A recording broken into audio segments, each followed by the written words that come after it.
All right, Matt Gannon, Jers, we are back. The music's continuing on longer than usual, but all right, there it goes. It's gone away. Which usually, if we had technical difficulties, we could throw the blame on the fact that we were like just getting set up at the Airbnb for boots, which is what you were just doing because you've got boots on the ground this week for us. You've got your buddy Brennan or Brendan. Is that Brendan? You got your buddy Brendan with you there. One of the people in the Discord was there today. The second boots in a row for, well, not at this one, but the last one. We made a great friend from the Discord in the practice rounds. We'll talk about all of that, but yeah, I have no excuses for why the audio is off there because I've been at the headquarters here at the HQ, the Vincerix HQ here. We've been holding things down, prepping, getting ready. But first of all, how are you doing? I know you don't have to tell the full story now. We'll save kind of the behind the scenes boot stuff for the end. I know there's a lot of people who just want to get the content, but then there's the everyday listeners who want to know the boots experience. A little bit of a tough travel, not a lot of sleep, but that's the boots grind. It sounds like you handled it like a champ there in the mountain air of the Mile High City. Yeah, I tweeted about it last night. Just overcoming it. Just grows with grit, and it's just boots. This is like what you have to expect when you're doing the boots, like you said when we were off air. So we're all good now. We got the boots flowing. The course was awesome, and now we're chilling. Played some golf, so vibes are high. And I should probably address that out of the gates for people who are listening only on the podcast, not watching on YouTube. I do have my Valhalla hat on for the first time on the pod since Valhalla. I fished it out of the trash can after Ben Coles hit 17 of 18 greens at Valhalla. Did spend some time in the trash. I fished it out of there. It's been waiting. It's been sitting on the shelf, and it's out because we may have some Valhalla comp here. I think you're going to give a more positive review than Valhalla, but I know there's going to be some stuff that hits the Valhalla landscape. But as always, before we get there, let's do a little housekeeping. Like and subscribe if you're listening on YouTube to support the boots content. And if you're listening on Apple or Spotify, toss a 5-star review on there. As we always say, if you're so inclined, if we've earned the ball knower 5-star review, toss it on there. And then, of course, we'll talk about obviously a ton of stuff today as we normally do on the pod, but that next level of detail, all the write-ups, all the information Jers is gathering from the course, plus the model, plus the Discord, all that stuff up on the site, $9.99 for the weekly. I know the season's kind of running to the end, so if you just want to get the weekly, that's great. $9.99, subscribe, unsubscribe, do whatever you want. But then there is, of course, the $34.99 monthly subscription as well. So Jers, that's the housekeeping. We'll just cut to the chase. Everybody, you can go if you want to get information on what happened last week. You probably watched the tournament. We'll touch on the guys and how they played last week as we go along. But I kind of just want to jump right into it. Give me and I know this changes, having done boots with you so many times. What was your first reaction as you stepped onto the course? Maybe that, first 5 minutes. What did it feel like? What were kind of the vibes? I know the BMW Championship in general always feels like a big event. Did it have that feel when you kind of walked in? Yeah, this is my third BMW, so it feels great. Like I like the BMW branding around. As soon as we walked in, we saw 2 BMWs out, and they both had signs above them said this one was designed by Rory McIlroy and this one was designed by Collin Morikawa. I don't understand what they were trying to do with that, or like I was like, okay, this is cool, I guess. But yeah, the all the branding, the merch tent, all that stuff was really cool. The BMW logo looks sleek, and everything looks up to par with a big golf tournament. So everything on that standpoint was great. Yeah, and I actually was thinking about that today. There's something about the BMW branding. When it's the BMW, it just feels big. Like even on with the DP, obviously that is a big event for the DP, but that's like the Masters of the DP effectively is the BMW. Mm-hmm. I mean, the Omega European Masters, obviously the true Masters of the DP, sure. But the BMW is there second. And then even Xander, I was reading through his press conference today. He even said like the BMW just feels like a big event. We were both there in Wilmington a couple of years ago. They always choose big golf courses. Like, is it a big property? Like, does it feel massive? It's like, how is the walk between like the walk is not easy, and it's not, honestly, I would say it's not the best viewing. You can't really see. You can only see one hole at a time. You can't intertwine holes. So the trees, right? And like how it's like the trees, and you have to just walk with the holes. You can't like cross over in many spots. So it's a tough viewing experience for like if you want to just sit and watch a golf tournament, but it's a cool walk. Like it's a nature walk for sure. Like it's not a golf tournament if you just want to sit in one spot. There's not the best viewing areas for that, but if you want to walk, follow a group, it'll be a fun time. This is your first time in Colorado, right? Yes, this is my first time in Colorado. So I lived in Colorado for a couple of years. It's a beautiful place. Everybody who goes there says it's a beautiful place. Of the Boots locations so far this year, if I had to guess, I'd have a feeling there's a little bit of like Pinehurst vibes with the trees to some degree, but the mountainous nature, I'm sure, is entirely different. Where does it compare? And as a first time Denver visitor, how are you feeling after day one? Denver's been pretty solid. Aside from like the travel stuff that wasn't Denver's fault.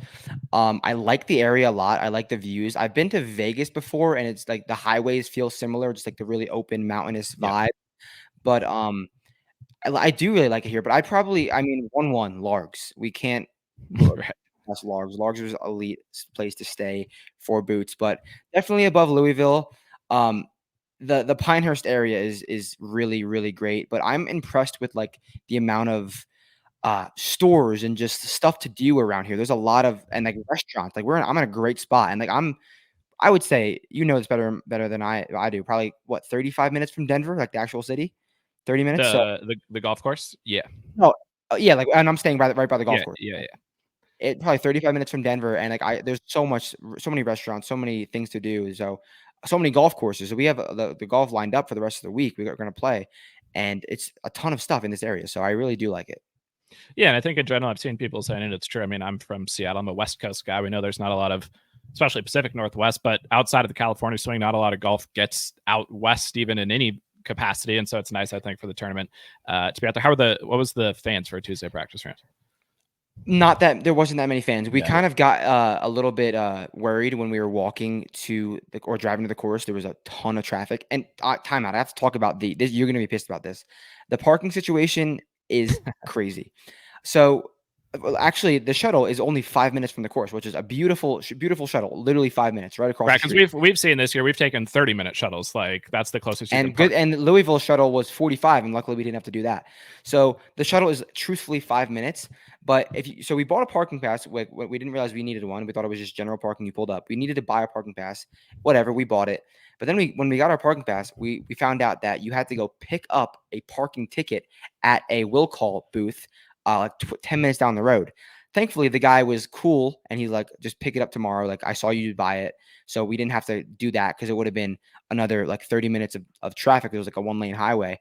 But what are we doing here? Like, it's 2024. We don't need a parking pass. Just show the damn ticket and you're good. So that was very weird. But outside of that, it was truthfully a 5-minute ride to the golf course once we got in the shuttle. And I didn't know what to expect. Like, I got in the shuttle. I was like, oh, I've been on these, a ton of them. Like, they're anywhere from 15 to 35 minutes. And then we were like across the street and at the course. So it was nice. Convenient. So you walk in, big property, big vibes, 8,100 yards, I believe, on the scorecard. That's what all the hype has been about. Longest golf course in PGA Tour history, I do believe. Obviously, at elevation. But I think if somebody was asking, like headline story about the course would be, this is the longest golf course ever. How's it playing? You've been there. I've seen your write-up about the course. Obviously, all the details up on the site there. But sounds to me like it's not playing like an 8,100-yard golf course. In fact, it's playing drastically different than that. So give me your view, having seen the course, on how to think about that, it's the longest golf course ever, what the take that goes along with that. Based on the clubs that golfers were hitting off the tee and into the greens, I kept joking that this is the shortest course in PGA Tour history. The guys were very few drivers, a lot of wedges, and it just makes you think that what elevation can do, but also what the golf course layout was. Like, there was a ton of opportunities where golfers couldn't hit driver because, for example, like there's some dogleg rights where if Rory were to hit a driver, he'd be in a bunker where the risk reward wasn't even worth it if he tried to carry a driver over something. So he would hit it on a dogleg right, hit a 3-wood over the dogleg, land it before the bunkers, and then have his 100-yard shot in, which he did, and he made a 5, of course. So there's a lot of club down opportunities. There's a ton of wedges, but I was upset at first. I was upset with that at first. I'm like, this is a joke. Like, this is a joke of a golf course. Then I got to the back nine, and some more questions were asked. Some more middle irons were asked and given to the golfers, and you were able to hit a few more drivers on the back nine. Don't be shocked if your golfer, if you're watching or tracking, hits no more than 3 drivers on the front nine, and I'm gonna say maybe 4 on the back, which isn't the 7 drivers in a round isn't the craziest thing in the world, but it's still pretty low. And there's a world where they hit less than that. So a lot of club downs and a lot of wedges. With the 7 holes where they hit driver or whatever it may be, what's the fairway width? What's the rough situation? Like, are these tough drives? Are these easy drives? Like, were guys hitting fairways? Were they missing fairways for those? I mean, I assume when the club down holes, they were hitting a lot of fairways. Tell me if they weren't. But then on the driver front specifically, like, how important do you think driving it long and straight will be versus just you can kind of send it out there on the driver holes? Very similar to Valhalla. Not much intimidation off the tee. Fairways easy to hit. Fairways look easy visually. So and the fairways are soft. The fairways are holding very well. And it was a little drizzle tonight. There was a massive clouds tonight. And a guy that I was with, shout out Tim from the Discord, absolute ball knower, knew. Honestly impressed. So shout out Tim, you were awesome to hang out with today. He said last night they got a ton of rain out of nowhere. So and there's some forecasts for maybe some rain on Thursday night, but we'll see. But either way, the golf course is very soft and the fairways are very soft. So on the driver holes, the 4 holes or the 4 to 5 holes that were I call Bomber Central, there was full send, go get it, hit the driver 400 yards. But I don't think there's enough of that to really make it a Caves Valley, where Caves Valley it was a longer golf course and a birdie fest, but there was a ton more drivers that you could do that, send it a ton more than you can here. There's going to be a holes where the Bombers will have an advantage, but I don't think it's enough to there's going to be plotters who mix just by minting fairways and hitting short irons. I have a comp for you that was not one that I would have ever thought of before thinking of this course. And this was based solely on, you sent me the write-up earlier. I looked through it. I thought about it. I kind of kicked around, asked you some questions, kind of clarified. Can I guess it after you? Well, I think I've already told you it. So that may be okay. That may be cheating on that aspect. Then I wasn't going to guess it then. Guess anyway. What was your guess going to be? And we'll see if it was the one that I said. I was going to say Potomac. No, that was not what I was going to say. Okay. But we should talk about that if you think that that's a comp. I was going to say, when I think of a course where there's differences here. I'm talking purely about like who's going to be able to mix and like how it's going to play. I don't think it's going to get to this level of scoring, but it sounds like Kapalua, a course where all sorts of different guys can mix. Bombing it off the tee obviously gives you an advantage there, but that's a place where Chris Kirk just won, but we've seen Rom and other big hitters win there. JT send it, obviously. DJ's had success there, Bubba and things like that, but Cam Smith has won there. Harris English has won there. We see it where you can't gain a ton off the tee really, but it becomes about irons and it really becomes about putting. Like maybe both from that as a comp and from just that as like the style of play. Is that kind of the vibe you've been getting? I said to Tim, this feels like Kapalua with less drivers, and he said that. Shout out Steve Bamford. He said this is a Kapalua comp as well. So obviously you and I didn't listen to that, but we both ball knowers no ball. So I definitely feel like Kapalua is a great course comp, as well as a few others. So I think is a good Kapalua plus Valhalla, great comp. And it definitely has some Augusta vibes with the way the course is laid out, with the trees, the sporadic trees in certain spots, which I heard that that was part of the design when they first made the golf course, and as was Murrayfield Village. So there's definitely those vibes in there. Like Kapalua and Augusta have that crossover too. Right. So it's all coming together. So I agree with that. Yeah, and I would say the only thing I watched or in any way, shape, or form before waiting to hear what you said about the course was the Jim Nantz every hole video. I think it's Golf Digest or something like that. It's like beautiful, a 20-minute video. Beautiful commentary. It's wonderful to hear the voice of Jim Nantz. It adds some prestige to the tournament. I felt like I was more excited about it once I heard Jim Nantz hyping it up. But yes, he did talk about that. Like the guy who built the course, some oil guy back in the day, wanted Augusta of like the West, the mountain region or whatever, and that is what Castle Pines became, and it's since been renovated, and obviously Jack Nicklaus is the designer there. But yeah, I just thought that was interesting because at least to me, I wouldn't think of mountain golf in Colorado as Kapalua, but Kapalua is on the side of a mountain. It makes sense. Obviously, it's at sea level. That's a big difference between the elevation. But on the scorecard, Kapalua has a lot of long holes, it's longer, but obviously the scoring's insanely low. And I guess before since we're just on the scoring right now, I saw yesterday, and you saw it before you got to the course, that the Vegas prop, I think, was minus 23.5 on the scoring, which to me jumped out instantly. It's like, wow, that's super low. It felt to me like an overreaction to when we were at Valhalla, and we were seeing people saying minus 10, minus 12, and we had a generational wealth opportunity. Should have flown to Circa and hammered that in Vegas in between the practice rounds. That was our best. That was easily our best money making opportunity of the year. When especially when we said to Kessler Crane that we thought it was going to be minus 20, and he looked at us like, "What are you talking about?" Yeah, but when a Masters winning caddy. Or what did he caddy in the Masters? I don't think so. But he caddies for a guy who won the Masters, says it's going to be hard, and then you get 20 under. But John Rahm also said that St. Andrews was going to be the toughest Open ever at St. Andrews, and then it was it was the lowest Open scoring in the history of the Open. So you can't always trust the players. That's why we get the boots. We sometimes can have a different perspective. They're just out there to play ball. We're out there to try to know ball. But what do you think the score? Like, okay, so it was 23.5. I felt like, oh, they're afraid because this is going to be Valhalla 2.0. They're going to start it really high. There's 4 par 5s. You're saying it's soft. You're saying Kapalua could be a comp. Do you think that 23.5 is fair? Do you think it's going to be easier, harder? Like from a scoring perspective, how do you think it's going to play? Yeah, I had a few people text me about that winning score prop, and I think it's a very sharp number. I think it will come down to Sunday and be a sweat. I don't think it's a bet in either direction. I think it's going to be around like 22 to 24. So shout out Vegas. I think they're right with this one.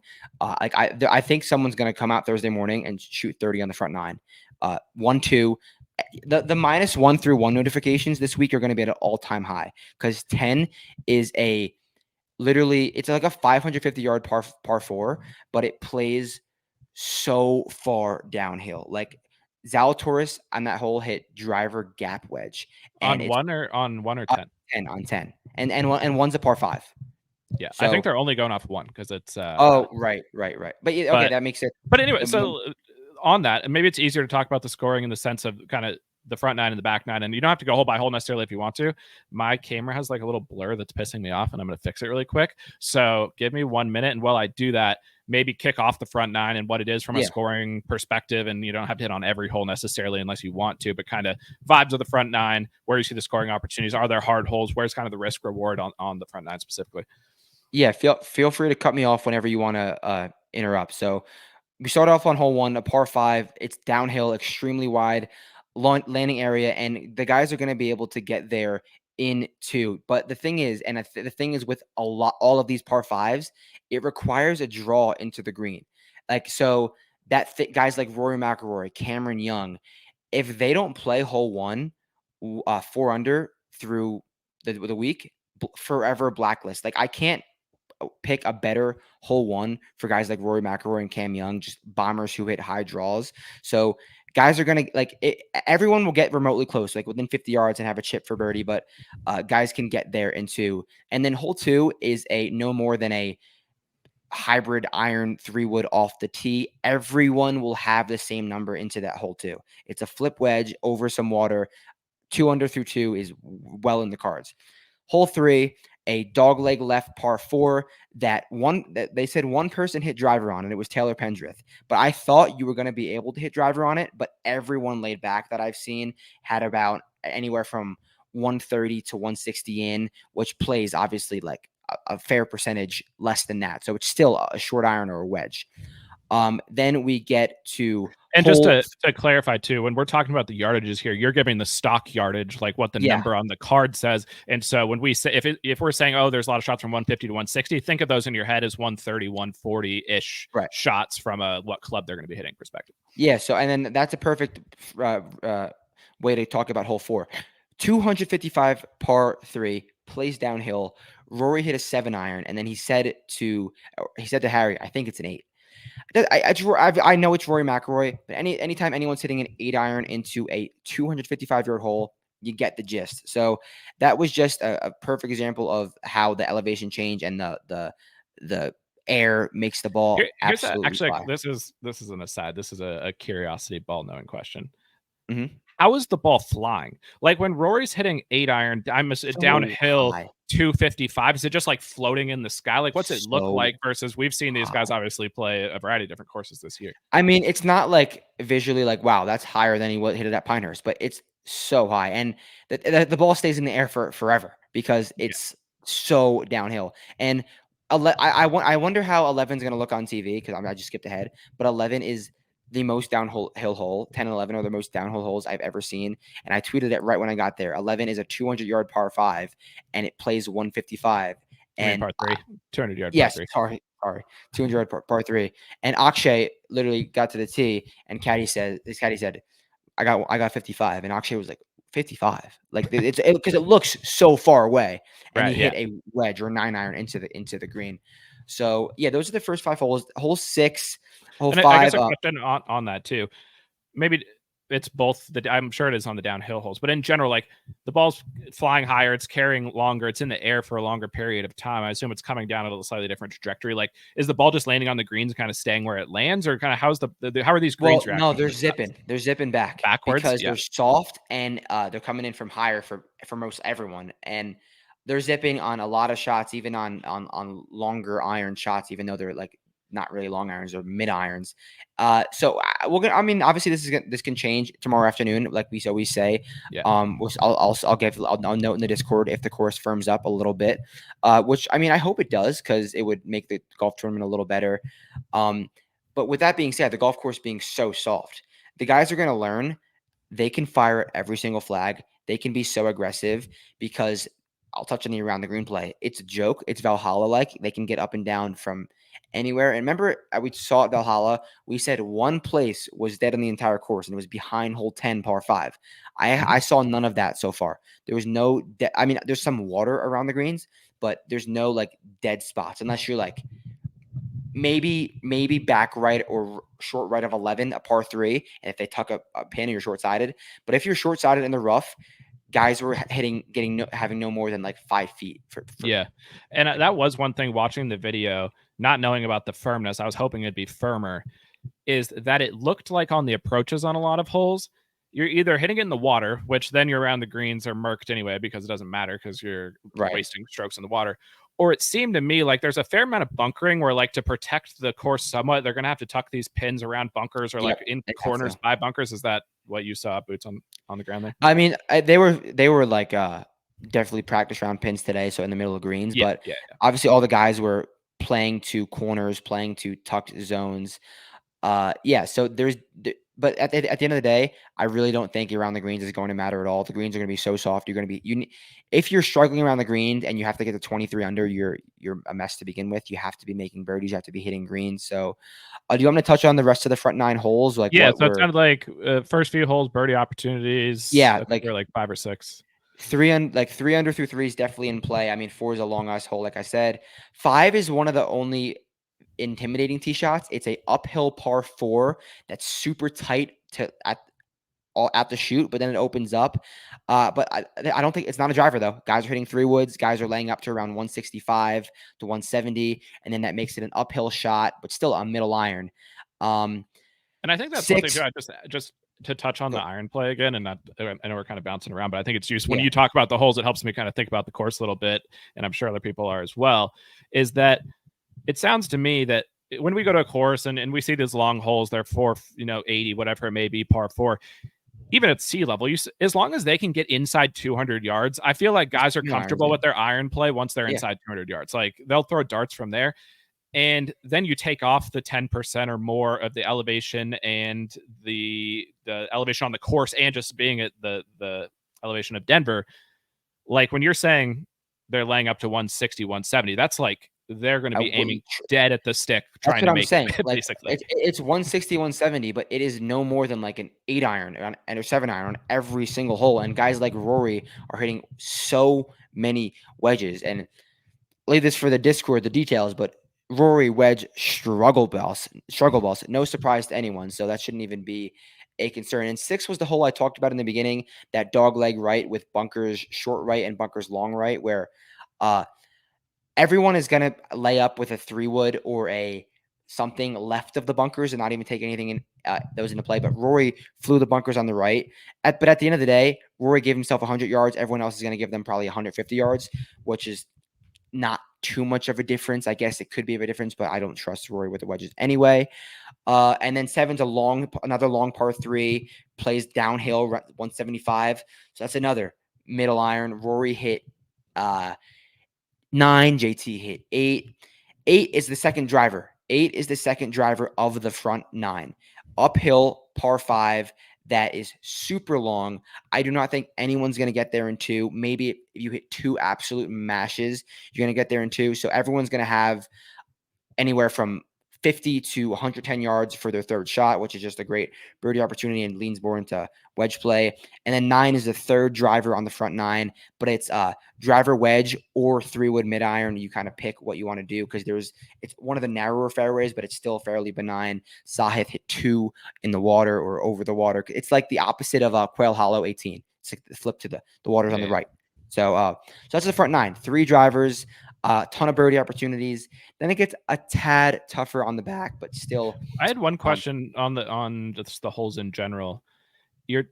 It's at least a few times you've talked about holes that are uphill, and like what's the visual on that? Like, can they see the green? Is it like super? Like, what's is there any visual intimidation on the most intimidating uphill hole is 17, which is a par 5.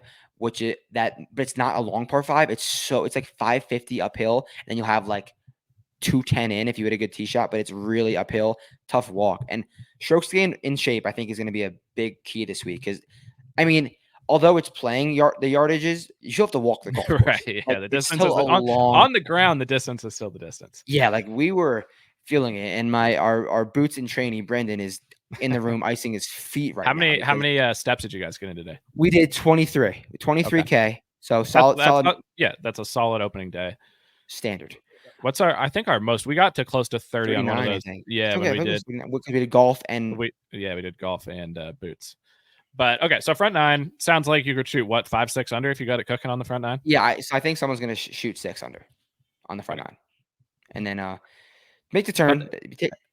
And it sounds like we've got Valhalla vibes coming here, where you're going to tell me about like a pretty not that great front 9 and maybe a little more vibey back 9, because that was our Valhalla take, was that the front 9, they should have played the back 9 twice. Are you going to Well, I liked both. There was no I liked both 9s. They were both really cool. Good. And I had no beef with this course because I thought I was gonna have beef at first.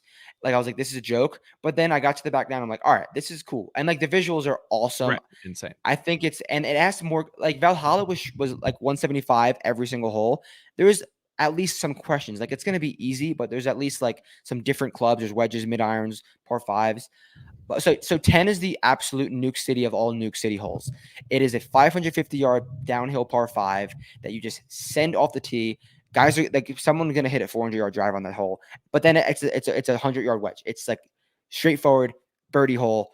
Do it. So, and then 11 is that par 5, 200-yard par 3. Sorry, that plays 155. So those are another more birdie holes. 10 and 11 are more birdie holes, and then I think from 12 on is probably the tougher of golf holes. 12 is a club down par 4 that you're going to have 165 in. 13, we get a driver. Finally, a driver. 14, we get a driver. 14 is a reachable par 5. 13 is nuke and wedge. So it's similar questions. So then we got 3 holes left. A layup hole, you got 120 in. It's like a 420-yard hole, but there's water around 320. So you have to lay it before it. 120 in, another wedge. Get another 200-yard par 3. That's going to play. This is the this 16 is probably the toughest par 3 because it's a little uphill and it's going to play closer to the yardage. And then 17 was that par 5 I was talking about, intimidating tee shot, but you'll be able to reach. 18 is probably one of the tougher holes, driver, and then you'll have 180 in, so it's one of the longer holes. But that's the golf course. It's a ton of middle irons, a ton of short irons, and not that many. I thought it was going to be long iron central. There's no long irons, only on like the par 5s. There's no long irons. It's very odd. And maybe 2 of the par 3s. It sounds a little bit too like if you took Valhalla off the tee from like the visuals and the ease of driving, and just like as we saw, it was weird. And it sounds like the same here, where when we were at Valhalla, like, or I guess this is a question. At Valhalla, it it looked narrow. It looked somewhat narrow, but guys were just nuking it down the middle every time because there really wasn't any hazards. Does this look wider or narrower? But it sounds like way it's wider, even way wider than that. wider. Okay, Yeah, so so they're just pumping it. Valhalla was easy in terms of like, oh, like there's no trouble around here. Whereas like there's trouble. Like if you go into the woods, you're gonna be fucked. But the fairways are very, very wide, and landing areas are very, very wide. Plus they're soft, at least for now. So one of the easier driving courses I can imagine. Then it just becomes a long PGA West. Yeah, so you take that easy, everybody's hitting the fairways, Valhalla vibes, and it's probably even easier driving. But when I'm looking at like the Valhalla approach shots, everything was over 200 yards because that was like as far as you could possibly hit it. It's just taking that approach, shifting it shorter, basically, and then becoming on the approach the same level of target practice. Kind of you're aiming at pins on every hole if you want to win the tournament, because you have to play with that level of aggressiveness or you're not going to be able to win. And then I guess my question would be, okay, we're hitting a lot of shots from 100 to 175 yards. Those are all ending up 10 to 20 feet from the hole if you're striping your irons well that week. How are the greens? I know greens are always the hardest thing to judge in boots. We always talk about how tough it is to kind of tell if guys are making putts, but you can still sometimes tell just the vibes of the greens. Are they easy to putt? Are they tough to putt? Do they slope a lot? Are they fast? Whatever. What's the vibe on the greens, and what kind of putters, or in general, how are you thinking about the putter with how many short putts it sounds, or medium length putts it sounds like there's going to be this week? Yeah, you can't be a slouch on the putting greens. You can't even be streaky. You got to be solid for 4 days. You got to hold putts, but I don't think they're anything like crazy. I think they're fairly flat, fairly benign. Nothing like Pinehurst, nothing like super fast.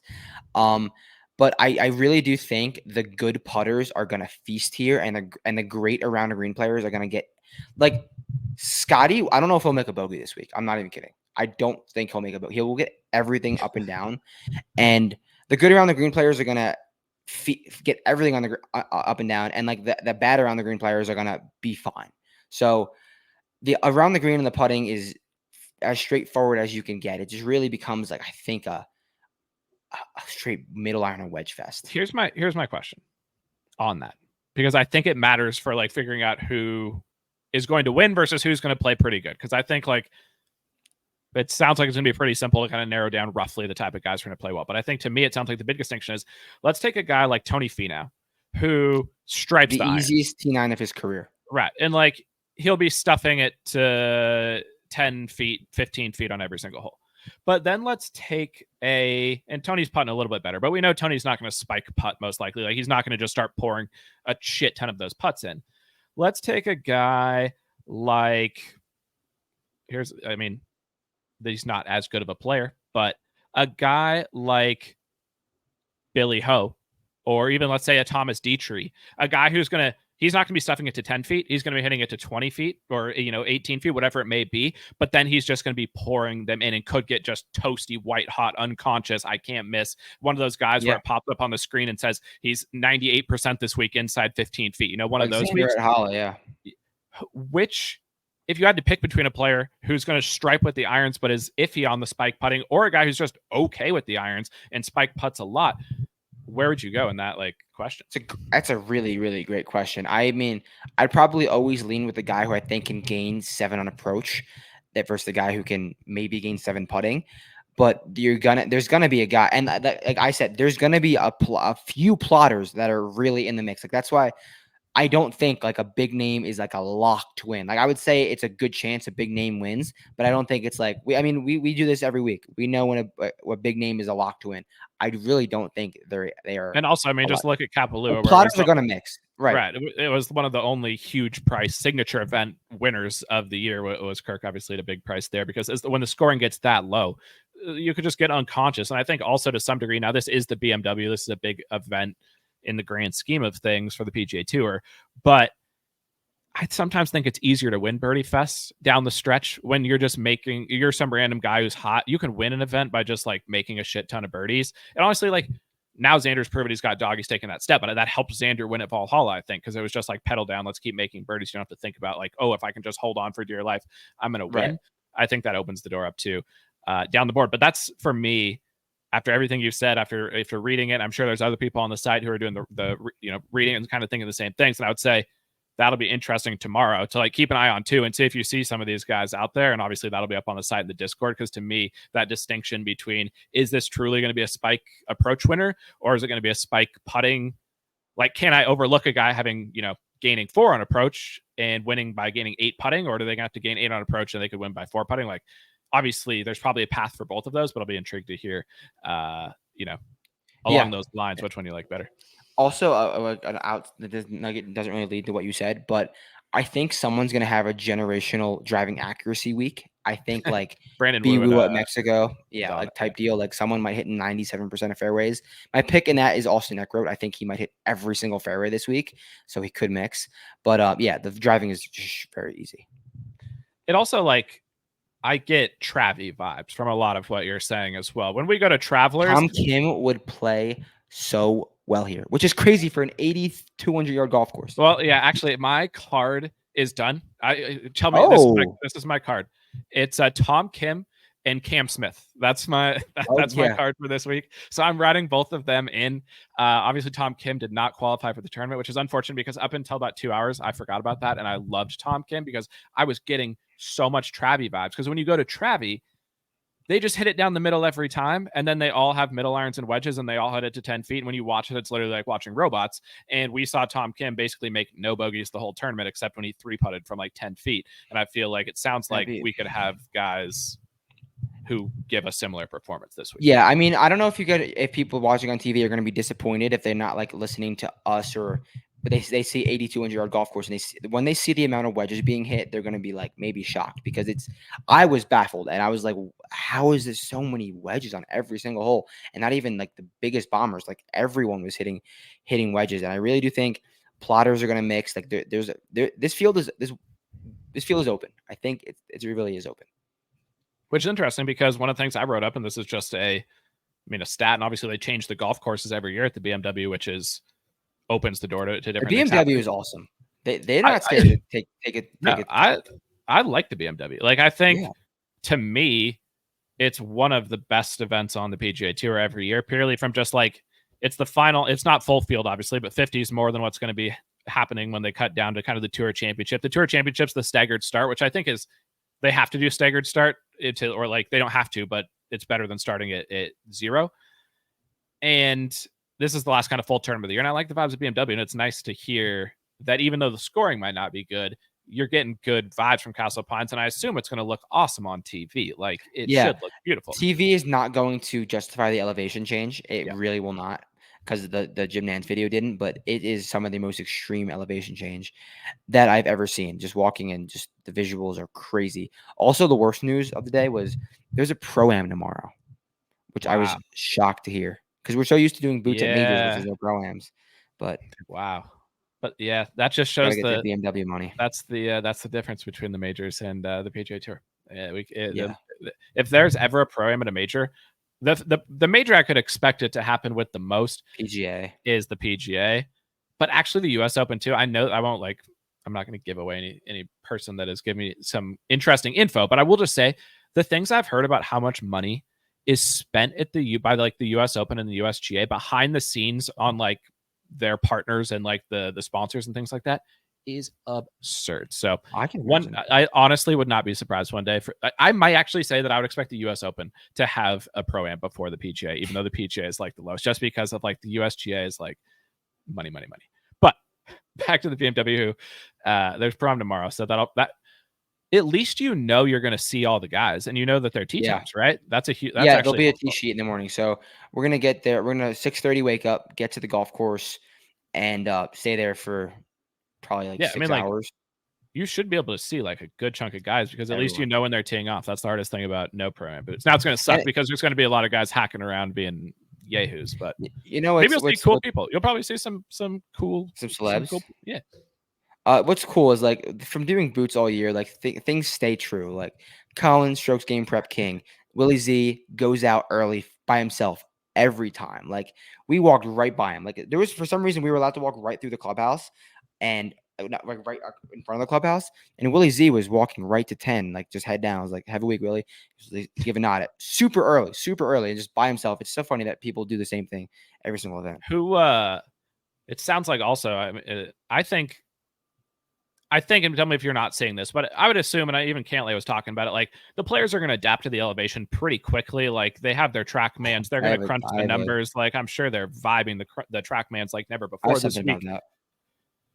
But I would also assume strokes gain caddy is going to be important. And who did you see out there? Who was walking the course? Who was getting the? Who is the Austin? Is Austin out there grinding? Like what's going on? Is Becky's caddy back? Like this is definitely something to put in your models. Austin had some KT tape on his knee. No. So he might not be 100%, which opens the door for the field. But Austin did have some KT tape on the field. Strokes gain caddy, the most walking I've seen was J-Day's caddy. And J-Day looked freaking good. Like, I'm not a J-Day guy. You are a J-Day guy. So as soon as you said J-Day was striping, I was like, fuck, because I've been betting J-Day all year at like 80, 100 to 1 because he's putting so good. Like J-Day is putting it off the charts. It's truly insane how well he's putting. And I mean, he's gained putting in 1, 2, 3, 4, 5, 6, 7, 8, 9, 10, 11, 12, 13, 14, 15 starts in a row. He can't hit his irons, but if he vibes the wedges, his best approach week was at Pebble. Oh, he literally on hole 2 of the layup hole put it to a legitimate tap in. But okay, about the TrackMan, everyone had the not everyone. A lot of guys had the TrackMan, the GC quad, doing their things, and guys were pretty straightforward. They would they know what the adjustments are, except for one man, and we followed him for not even joking, 2 hours, could not find the adjustment. It was long. It was spin off the green. The amount of long wedge shots into the rough that I've seen this man hit were crazy. Rory McIlroy. And it could change in the morning. He could get the calculations, right. But strokes gain caddy. Where were you in Dubai? Literally, I don't know how he did not usually if you hit one bad wedge shot, like you find the number. Like this is the calculation. We take this much off every time. He was long with a wedge, 100 to 120 yard wedge 4 times. I was like, what are you doing?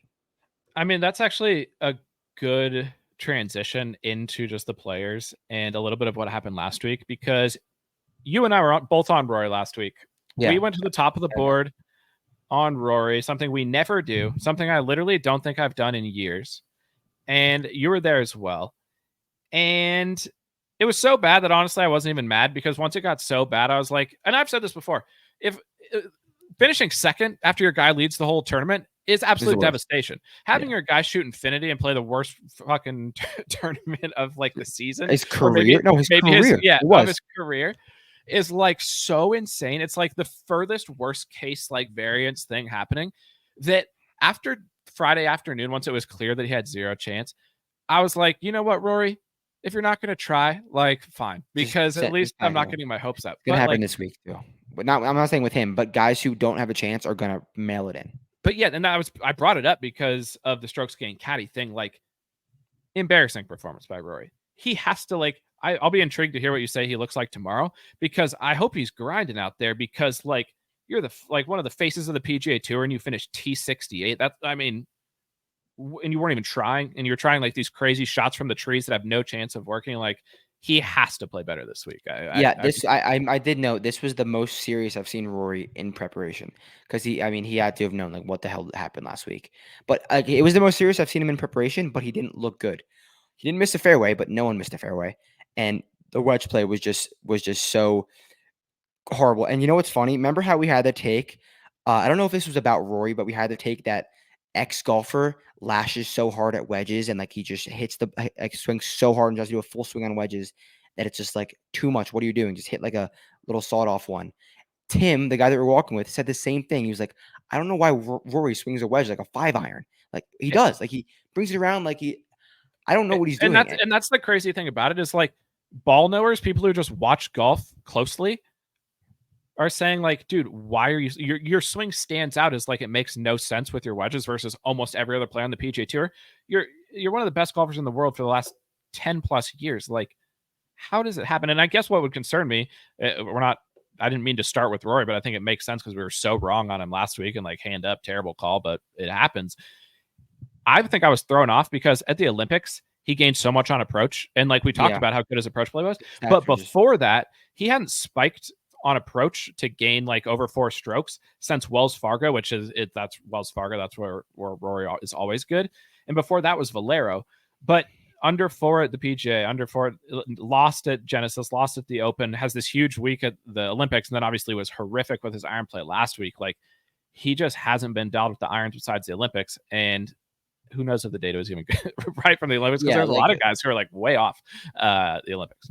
I think everyone took too much out of the Olympic stats when half the field weren't even real golfers. So obviously the strokes gained were insane. But Rory, tough scene for him today.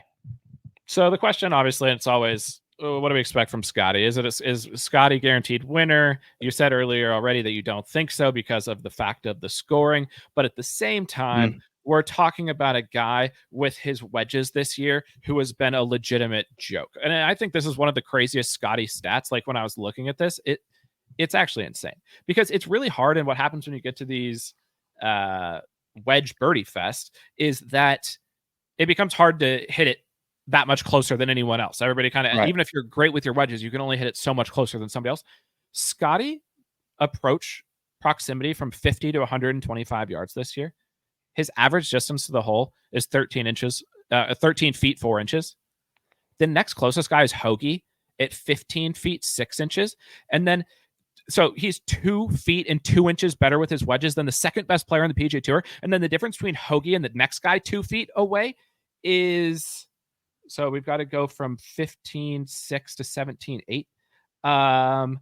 35th, Patrick Cantlay. So, like, he's that much better with his wedges than everyone. It's insane how good he is with his wedges. And that's why the only thing I would say is, like, yes, I don't know if he can make enough putts, but he's going to be stuffing. No, I don't see a world where he doesn't shoot less than 5 under every day, which that's 20 right there. Like, he's going to get all the par fives. And all the par fives, the wedges are going to be a few tap ins. I don't think he can make a bogey. This course is so easy, and I wouldn't say it's the perfect Scottie Scheffler golf course, but he is just going to play so well. So well. Hot take. Coming in, when I made the model yesterday, based on what I thought the course was, Xander actually was ahead of Scottie in the model, as he has been at times this year.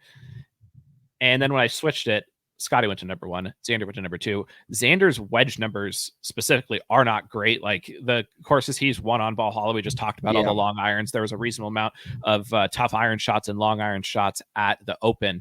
Agree. I think there was a time where I could see myself going to Xander. There's like a single bullet at like 7-1, but I'm not sure that I would put him ahead of Scottie by any means. And I'm not sure I'm as high on him based on what you've said. You've hit Xander, obviously, 2 boots on the ground. Is he under consideration? What's the Xander situation? How do you compare him to Scottie? Yeah, Xander looked great, but on a golf course where if this was 175 shots every single hole, I would be down for Xander, because I love those with the middle irons, but just the amount of wedges, I don't like. He's a great wedge player, sure, but it's just going to open the variance, I think, so much more to a lot more golfers. And at the number, I don't think that it's that, but like, I love Xander Schauffele, and he's like one of my new favorite golfers. He's going to play well. The floodgates are there, and he's just going to mint every single fairway. He's going to give himself so many looks. I mean, he's a great putter, but I don't think this is also the best golf course for Xander. Yeah, the only thing I would say on that for like a positive Xander, besides all the other, I mean, every stat is amazing for Xander, obviously, is he's been great at Kapalua. He's been great at like events like the Amex too. Like, Xander can take it deep. And the way he's putting, like, it sounds to me too like Xander could go the whole tournament without making a pokey. Like, Xander could do the same as Scottie. So I don't know, like, if you had, like, I know the answer is obviously Scottie from a betting perspective is going to be favored in this matchup, but like purely on vibes, who do you think finishes higher between Scottie and Xander this week? I'll say Scottie. I think Scottie will finish higher. Yeah, I'll trust you on that because you're the Xander guy. And then if you report any new information, obviously that'll be up in the Discord tomorrow, because some of the reasons we've been out on Scottie in these events is because we've seen him playing bad. Did you see any Scottie day? No, Scottie was one of the guys I did not see, so he's on the short list for tomorrow. Definitely will get out on him. Yeah. Probably saw about half the field today, maybe around half. Who looked the best? Who's your purely stripe show? Like live favorite? Live favorite? Want me to tell you the live favorite is? Yeah, give me the live favorite. Live favorite is Collin Morikawa. Favorite is Collin Morikawa. We're gonna leave the quote for the Discord members only. Yeah, let me set that. You texted me earlier. This is the greatest quote in the history of boots on ground. Yeah, I was like I said, I was at the mothership. I was holding things down at HQ. I was at my, I was keeping track of what's going on Twitter, whatnot. And I have my messages up behind one of my other tabs. And so I can just see people's names and like if a message pops up from them and then I decide like, am I going to look or not? And all I see from you is greatest quote ever. And I was like, this is going to be awesome because I trust you. When you said that, I knew you weren't going to give me some like bullshit answer. I knew you were going to give me something unbelievable. And then you didn't send it for like 5 minutes. There was like a long delay. And I was sitting here and I was like on edge. I was like, what is the greatest quote ever? And then you sent it to me and it truly was one of the most like useful tidbits of boots that I think I've ever heard. Yeah. And we have to like, it has to stay on the site just because it's so like, that's why you can do boots. Like that's it's easily worth $10 of like a tidbit. For that quote alone. Oh god. Because it's two pros, Rory and JT, talking about the keys to the course and a specific player that benefits. And so it's like it's just such useful information. So obviously and once you know what the quote is, you can branch that off to other golfers who fit that bill. And I think it's going to really lead those X style of players to success, which we will surely dive. And I will say, because I'm sure there's people listening that they're like, oh my god, like he won't tell us the quote and they got to go to the site. Like I know there's people thinking that there. I'll say in general, it's something positive about Collin Morikawa. He's one of the like pieces of the thing that it's positive about. Yeah. And obviously we were just talking about Collin. If you were thinking, you probably could have tied it all together. So I was going to say like this has to do with Collin and why he could play well at this course and other guys who fit a certain mold. But you also saw him striping. He's played great at Kapalua. He's played great at places like Memorial, Nicholas Golf Course. He played good at Secession. He played good at Valhalla. He was in the final group with Xander. He was favorite, in my opinion, going into the final round of Valhalla. Is he under strong consideration? Like, what did he? Strong consideration. I mean, all season I've said how much I love Collin Morikawa on like big boy golf courses, and you get the 8,200 yards, but then it's also like a wedge fest. So that screams both Collin Morikawa things that I like. Like I like him with wedges, and I like him on a big boy track in a big event. So I bet Collin Morikawa maybe once this year. So I'm strongly considering him. Maybe the without Scottie market haven't gotten that far yet. The bets will be out tomorrow evening. Got to see what the vibes are tomorrow because Collin Morikawa is an expensive golfer. So if I want to go up to the top, I will have to make that decision and we'll see what we're going to do. But I do think the board is open. I really do. What I would also say about Collin has never played good in the BMW Championship, which is a random thing. Like obviously, Pat, opposite of Pat. They're obviously different, but that would be a slight thing that concerns me just looking at his profile here. But I've only bet him at the PGA. I think was the only time I bet Collin this year. His year's actually so funny to look at. Like he finishes top 20 every event, but then he has these random 3 or 4 events where he's popped up for a top 5 finish. What I like about his number this week is just that he's 16-1. He's been 12 and 14-1 in the signature events all year. And now you go down to 50 golfers. Collin was terrible last week in the first round specifically. Like because I was watching him because him and Rory just the first 2 days, like were just playing terrible golf. Collin got off to a great start too. Yeah. Collin freed himself from the Rory like debacle and shot 68, 67 in the final 2 rounds.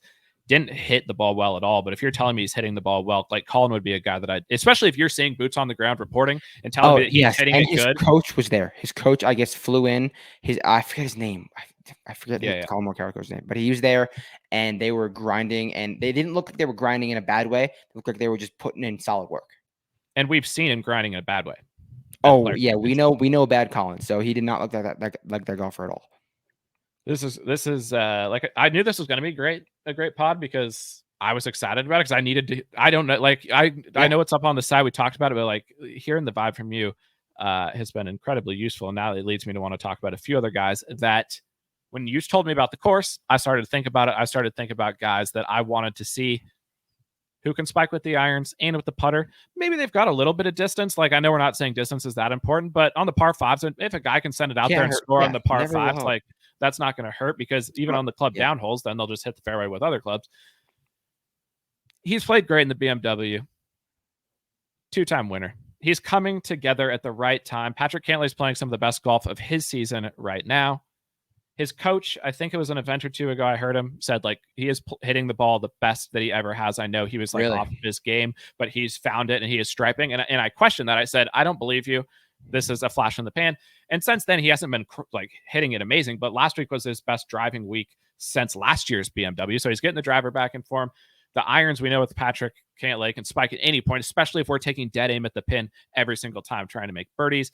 And the putter, if there's any guy who can spike and gain 4, 5, 6, 7, 8 strokes putting, especially on these type of greens, it would be Cantlay. You're a Cantlay guy, I would say, broadly speaking. We know you're a Cantlay guy after last year. How are you thinking about Pat? I know he's going to be popular just because it's the BMW, but even the course just kind of sounds like Cantlay could shoot infinity. I think I've came to the conclusion that with Patrick Cantlay, I'm not really worried about his stats. You play Pat on Pat golf courses, and this is a Pat golf course. He's gonna hit every fairway. I will say the iron play did not look great visually today. He hit a middle iron long of the green. Oh, we do have to say where the iron play also didn't look good at all was at Pinehurst, and then he gained over 7 strokes on his approach. Yes. Okay. Yeah, but I'm gonna say good things about him. He hit a poor layup on one of the par fives that he got away with, but out of everyone I saw, he was the best putter. He did not miss a putt. I mean, it was just one day of watching golf, but fact or fiction, he was the best putter.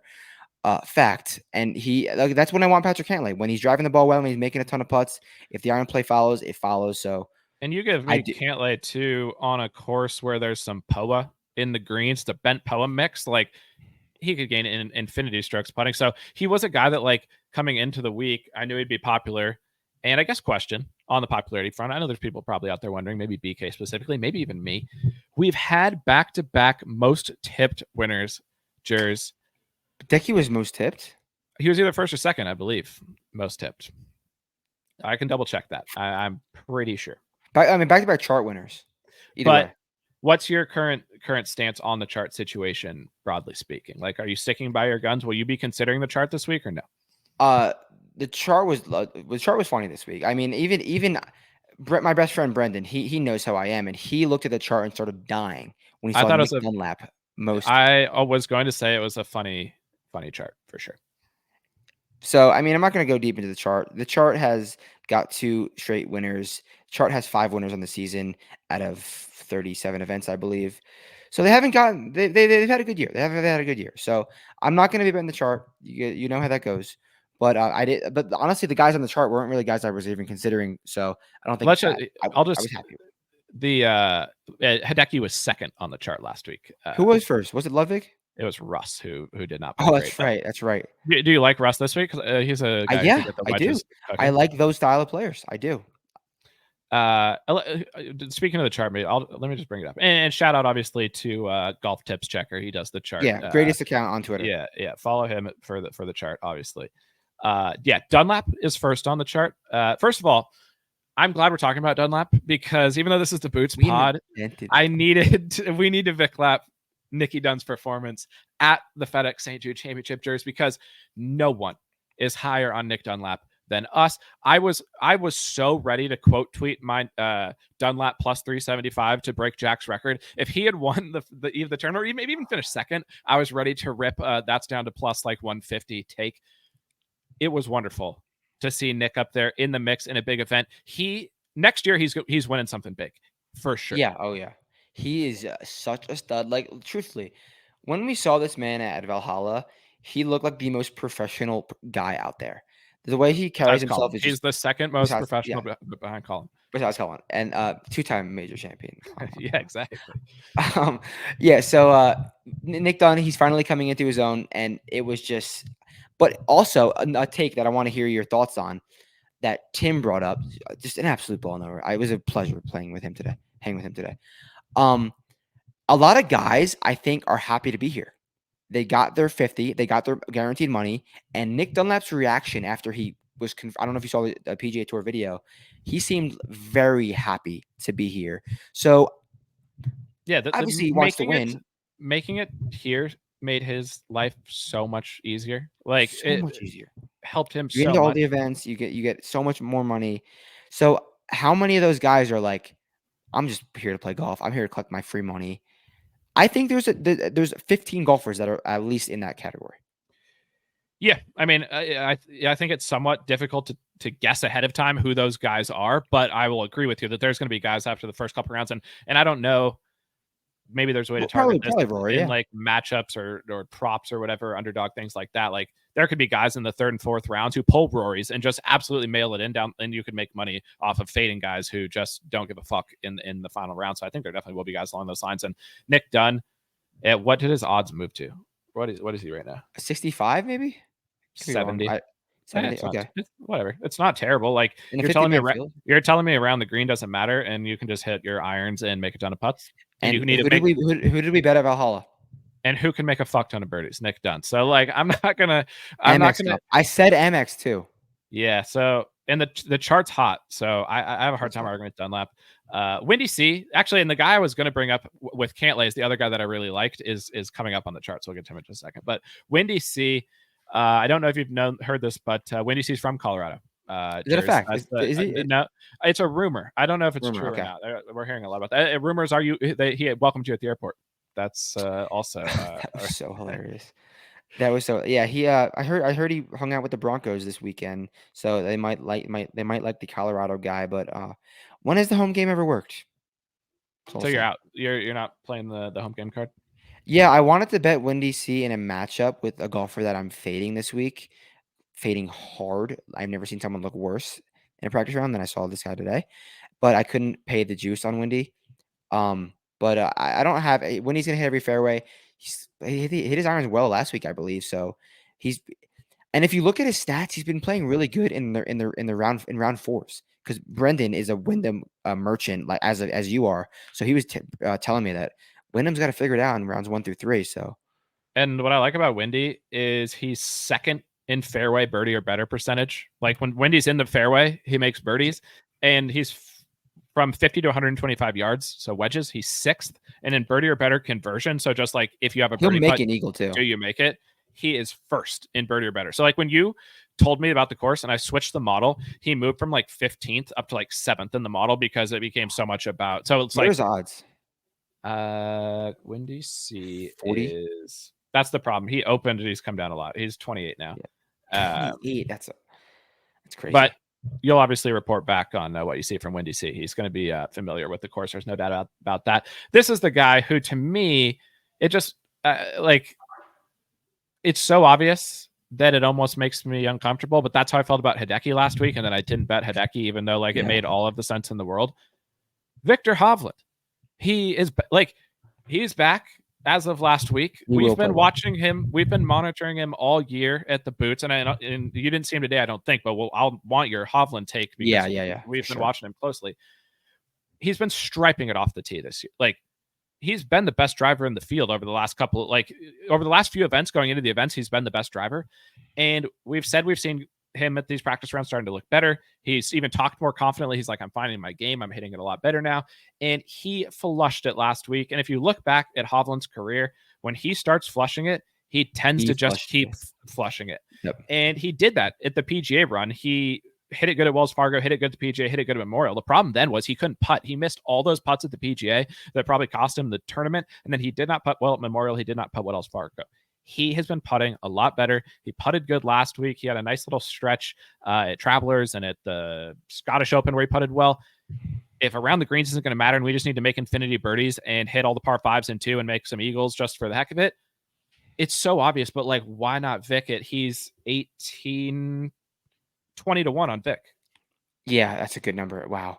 And like I'm happy that I bet a matchup on Viktor last week because I just wanted to trust what we saw at Troon, and we knew he was close, and like he played so well last week. Once this kid gets a taste of confidence, off to the races. If we saw him get hot at this time last year, why not? So I'm definitely gonna get eyes on him tomorrow and see how he's looking. You had eyes on Tommy today, and Tommy.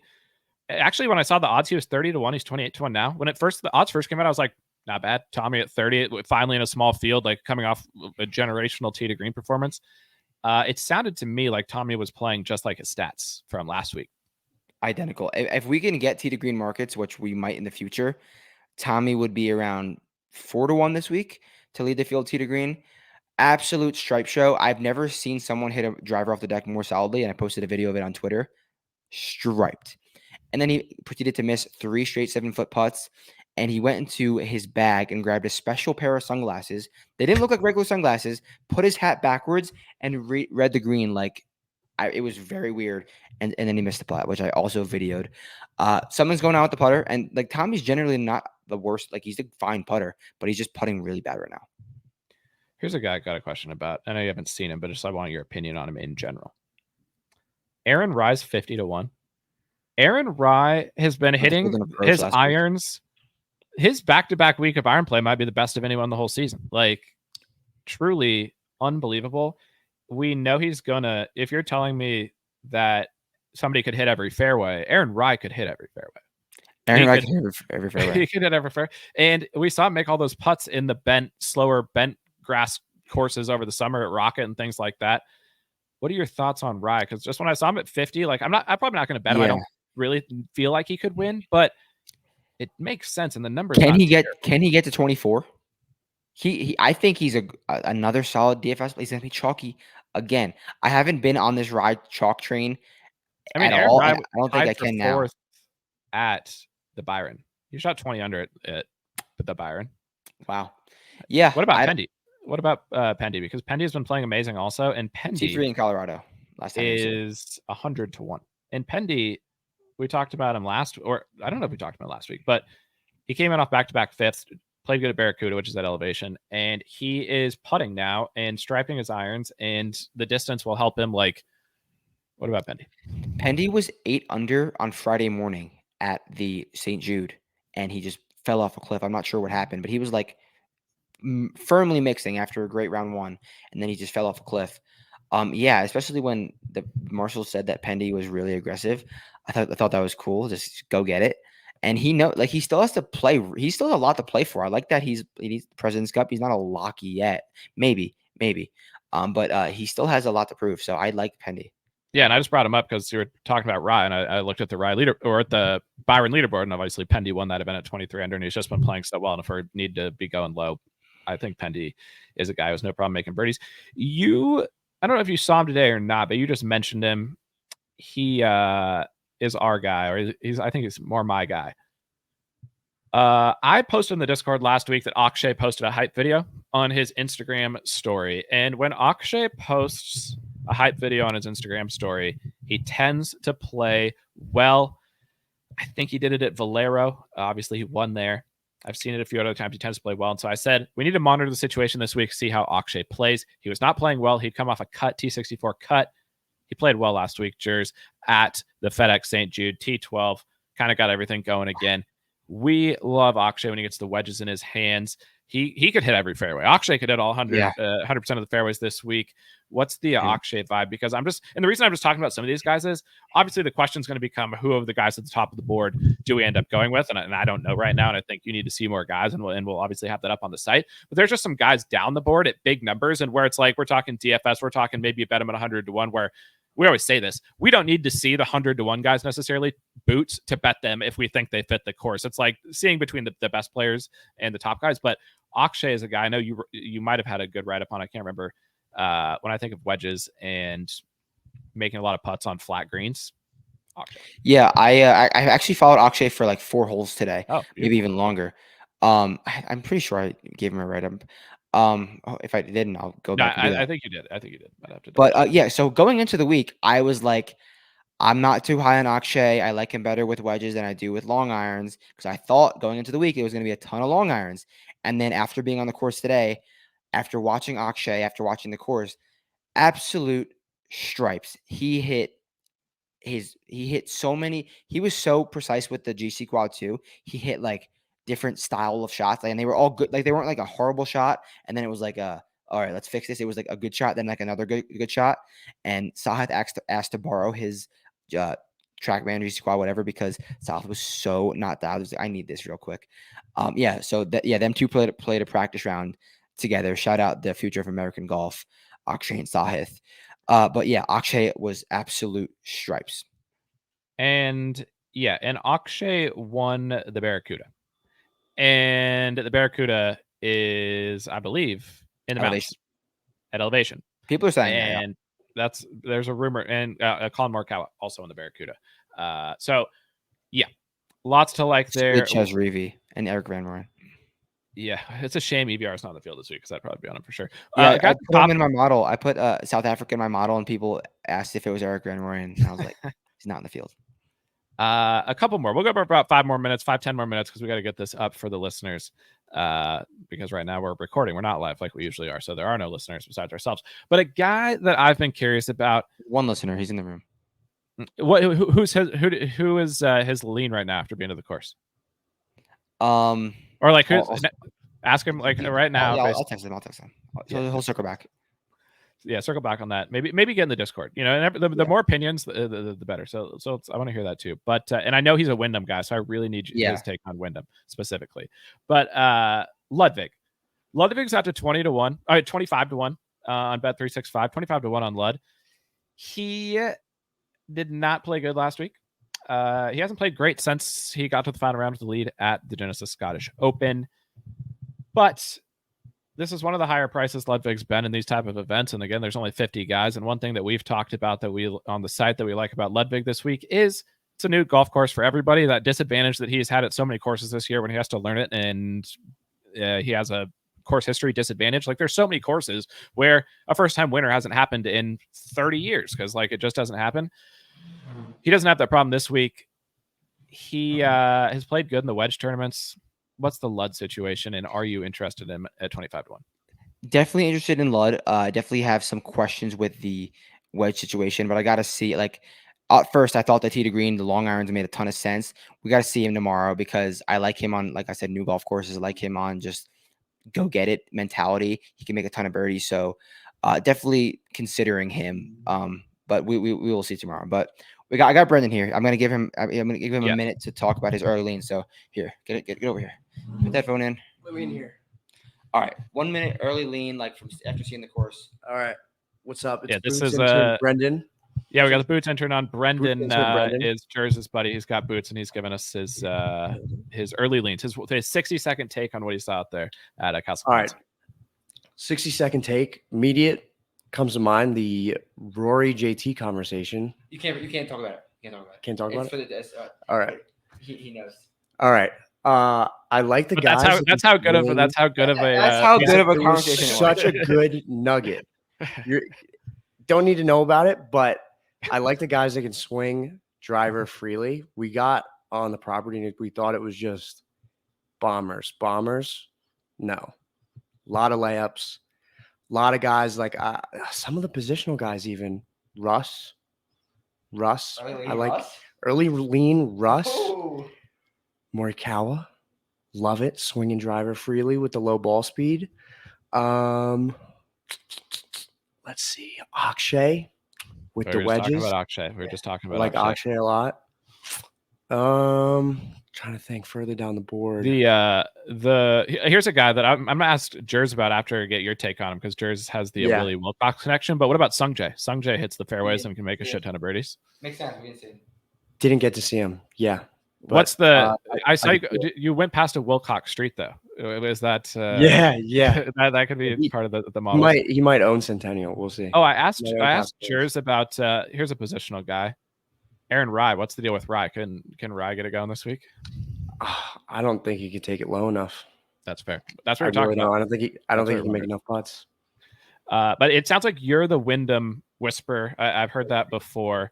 And it's obviously he's popular this week. He's second, I think, on the chart. So I already told Jers that your job tomorrow as the Boots intern is to get to Wyndy, you get a feel for him, and then report back. If my day tomorrow is to spend the day with Wyndham Clark, I'm a happy man. Get the info. Beautiful. Yeah. And Wyndy, because he's from there and has played the course before, he might be saying some things too that might be interesting tidbits based on who he's playing with. Maybe he's teaching some guys some stuff. So yeah, get some Wyndy eyes, and then we'll have that up on the side of the Discord. I like him. Wedges, he could take it low. Pebble comp. I don't love the home crowd stuff, but I think he's gonna be really busy with press and everything. But that's true. We'll see. Yeah, cheers. We'll get some nuggets tomorrow. Beautiful. Thank you, sir. Thank you. What is your you're gonna go see Willie tomorrow. I imagine you're gonna get a Willie. Yeah, I was shocked that he wasn't golfing today because we talked about golfing early in the week and then he didn't post anything. So, but he could be golfing like a top golfer now. There's a top golfer on the street, so we'll see. Beautiful. Random. We have to do random year of the week because the one time we didn't do random year of the week, Nikolai won the Masters. So like we can never risk that again.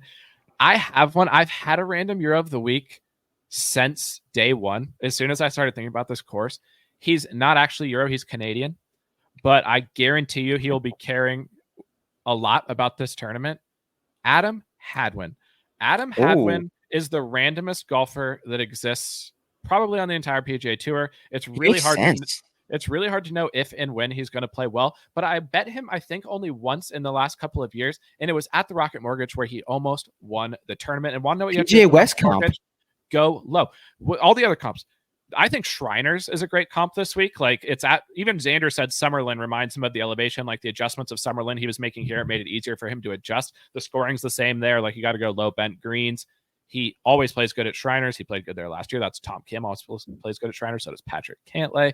But he also plays good in Phoenix, which is another, there's at least some elevation in Phoenix. And then this is a random stat. I looked up who had the best strokes gained approach numbers at Chapultepec when they had the WGC Mexico City. Elevation, yeah. Like a lot of elevation. Like Chapultepec was like up there. He played it once. He gained like 9 strokes on approach.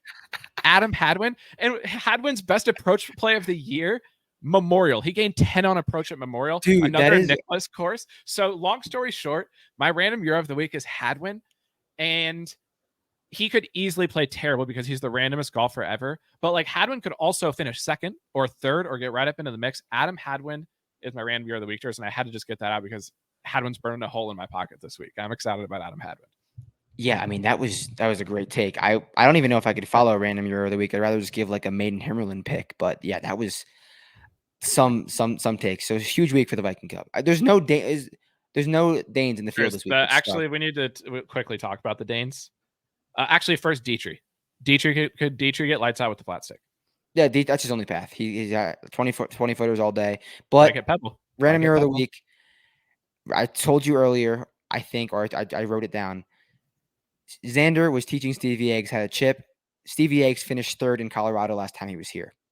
That's all. That's the only. And Stevie Eggs was on the worst putting stretch of maybe any golfer in the history of the PGA Tour that had won on the tour that year. Like Jaeger's fall off in putting from winning in Houston to legitimately like being me and you on the greens. I'm so bad at putting. He finally gained at the FedEx St. Jude. So if Yags gets to go with the flat stick, sure, why not? I don't think Yags can come anywhere near 25 under though, right? Like these aren't Yags scoring conditions. No, I wouldn't bet that. But what about CD? You did mention one drive reminded you of Sahali. He's not in the field. CD's in the field, dude. CD's in the field? CD's in the field, number 49. Cameron Davis. Fuck. Oh shit. I gotta get eyes. Get some eyes on him. But quickly on the Danes. Not a single Dane qualified for the match play at the US AM, and I think only one Nordic player whatsoever. Extraordinarily disappointing from the Danes and from the Nordic countries writ large at the US AM. And then it was an all Spanish semifinal. Don't know if you saw this. Our boy Luis with his sweater from the Open. That's the great thing about I followed the AM pretty closely because there's been so many of these guys that we've seen at both the US AM or at the US Open and at the Open. And so Louis, our guy, he played great. Wish we could have bet it was so sad to see that for the Viking Cup nations and to see the Ryder Cup nations, because obviously Spain would be sticking with the rest of the Ryder Cup nations in the Viking Cup. We need to clean things up because that was this week. We have a big week to clean it up, though. Massive week to clean it up. Who are you looking? I know it's tough when you're getting boots and you're doing all this stuff, but I know you've got eyes on the Danish. For sure. What do you think? Sam Bairstow on the card. I like him to play well this week. 33-1. I saw Rivetto finally broke through last week. Finally. Yeah, he was at infinite odds, but Jesper Sven blew it. He couldn't handle the pressure of being the best Jesper Svensson in the world. So, because he's not right now. Brutal. It was overall, Jesper Sven's blowing it. That's just a tough weekend overall for the Viking Cup to perform that poorly in the US AM. Quick question. I have to finish with this. because I know we didn't talk about it at the beginning, but Jers, I've been fighting the live people on Twitter for the last like 24 hours, maybe the last 48 hours. I haven't seen it. Yeah. Because again, no one watches and talks more live like and treats it as legitimate golf than you and I genuinely, we only speak like normally about it. I tweeted just how stupid it is that Rom and Brooks were battling like a good battle. That was like a fun to watch, and both players were like into it. And there's a bunch of other random guys in the mix too. Lukey, Herbs, Richard Blame's up there. They're playing at the same time that the guys are coming to the back nine of the Memphis. Playoffs. And all I tweeted was like, this is so stupid. Like, what are we doing here? Why? Like, golf isn't big enough to have these two things happening simultaneously. Yeah. We need to be doing it together. And then the ratings for both were terrible, but the live people have been all over me, Jers. And so I just had to say that I've been battling them, but I have to keep saying we're live guys. You wear live stuff on half the podcast. And so as we've said all year, when the live people think you're like going against them, they're on you hard. Yeah, there's no way to like fight it back because it's going to keep coming. But yeah, sadly no live this week, so we'll be back. Did you catch any of the action down the stretch between Rom and? I was tuning in a little bit because I had Cam and I had Rack City, so I had a little bit of a sweat. It was a good bet, dude. Smash, sensational performance from Smash. They get Johnny Katz on the team. And yeah, Johnny Katz played so well, and Gooch shot horribly on Sunday. Gooch screwed me. I had Gooch and he played terrible. Oh, you had Gooch? I had Gooch and Luke Herbs. Luke Herbs was playing so good. Herbs? Luke Herbs was like now. No, but Luke Herbs made the turn like tied for the lead. He was up there with Rom and Brooks, and then he completely like mailed it in. But Luke Herbs can get hot, and Luke Herbs was playing with Cam Smith. It was an all ripper like combination, and they were both hitting it to like the same spots on the greens. And then Luke Herbs was actually making more putts than Cam. Luke Herbs was just. It's not a surprise. He can get hot any week. But to prove that we're live guys, like I texted you the second that I turned live on Friday, and I saw Johnny Katz was on Smash this week because Johnny Katz has been moving around all year. He's been on Crushers, and he's been playing well. He came over from the DP, he was striping DP, came over to live. He's gonna get. And I texted you, Johnny Katz is on Smash this week. That's huge! Exclamation point. So, like, these are a text that we sent to each other on Friday this week, and then Smash won the event. They were probably like 10-1. I've bet Smash this year. I can't believe I didn't do it this week. They tied the record for lowest round. Yeah, and so the fact that we follow it to that degree, like, I just want all the golfers to play together, Jers. And you have your pseudo Smash hat on right now. Yeah, and is it wrong for me to want all the golfers to play in the same tournament? Like. We're talking about live on the BMW podcast. We care. But it just in general, like, wouldn't the BMW be so much more awesome if Brooks and Rom and Cam Smith and Bryson were in the tournament? Like, oh my God, Bryson would win this week by 40. Really? Even without like the dude, he would hit mattering? Every par 5 and 2, and he's just so good now. Yeah, Bryson. I mean, he almost won Valhalla, and so did it's major K's vibes too. If I don't bet Hovland at 20-1 and he wins the tournament after I didn't bet Hideki last week when I wanted to at 30-1, I'll be so upset. Like Hovland, it just makes sense. Yeah, I need. Where's he 20-1? Bet online, he's 18-1 everywhere else. But I need you to report. Oh, he's 22 on Bookmaker. I need you to report back on the Hovland Joe Mayo situation tomorrow. Yep. That'll be on the site. It'll be in the Discord. Jers, it's been a pleasure. And if you're still listening to this, you're definitely in the Discord. But I just have to reiterate how like Brendan came on for 1 second and he talked about the quote. Like he just he didn't even know we talked about it before, and I said how important it was. The quote was just unreal. It's like a picture says 1,000 words, but this time a quote says 1,000 words. And instead of like, you don't even need to really read anything else. You read two of the top players in golf telling you who to pick for the week and what type of player. And it's not about who they said specifically, because like, as we say, picking the person who wins, that's tough, but knowing how the course can play, not that tough if you're boots on the ground or a top player. And that's what you find out. So Jers, I really appreciate it. I'm excited to hear what you have to say tomorrow. I'm excited to hear who you pick. And I just can't wait to see if we can get another Boots winner in this year at the final Boots of the regular season or the PGA Tour season. All right. It's been a pleasure. Happy to wrap this year up on a great note with the Boots, but we'll be back. Ton of content always. So appreciate Appreciate the support. Tune in. See ya.